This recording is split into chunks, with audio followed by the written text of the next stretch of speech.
I'm a retired Army captain. I served in Afghanistan, 2012. We were on a routine patrol. As we were walking into this village, an IED went off, ripping through our platoon.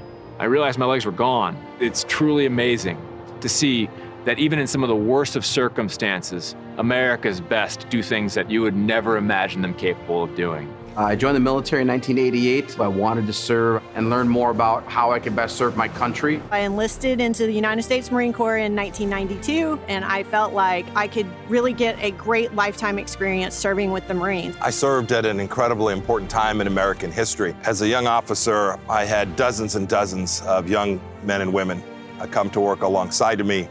These were some of America's finest who understood what America was truly about. The time in Afghanistan was more short-lived. It is one of the most terrible days of my life, but at the same time showed me the potential of people when they're united behind something.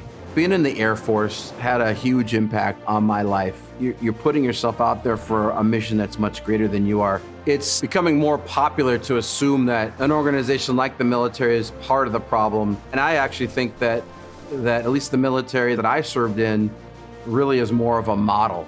Opportunities given earlier in military ranks as compared to civilian ranks. It's a model that's worth copying versus trying to create an issue and take us backwards. We were all Marines. Doesn't matter what color you are, it doesn't matter what your personal beliefs, your religion, you are fighting next to the person to your right and to your left. This radical left ideology is beginning to have an impact in our military. When we focus on race, when we focus on gender, there's an enormous amount of risk. I can assure you that there's no Russian general, no Iranian leader, no Chinese Communist Party admiral who's spending 1 second thinking about gender or woke ideology or climate change. They're thinking about how to kill Americans. I get really sad when I hear our most senior leaders begin to adopt some of this toxic rhetoric as though it's truth. I've had the chance to lead hundreds of people who don't look like me, and it didn't matter to any of them. If we focus on the wrong priorities, then Americans will be a lot less safe, a lot less secure. We'll use the right pronouns, we'll use the right language, but what we won't have is the capacity to keep our country safe. The way to fix what's happening now is for great leaders to step forward and to say, I am going to lead with integrity and commitment that I raised my right hand and swore an oath to defend. I will tell you, as someone who's fought and bled and almost died for this country, that if we are not preparing for it now, you will see more instances of this in the future.